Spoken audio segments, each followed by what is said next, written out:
Cricket மேட்சா நாங்க ஜெயிச்சா சொல்லி அடிச்சா சிக்ஸர் தான். கிரிக்கெட் மேட்சா நாங்க ஜெயிச்சா சொல்லி அடிச்சா சிக்ஸர் தான்.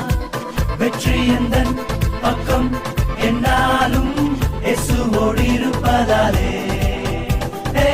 வெற்றி எந்தன் பக்கம் என்னாலும் இயேசுவோடு இருப்பதாலே. கிரிக்கெட் மேட்சா நாங்க ஜெயிச்சா சொல்லி அடிச்சா சிக்ஸர் தான்.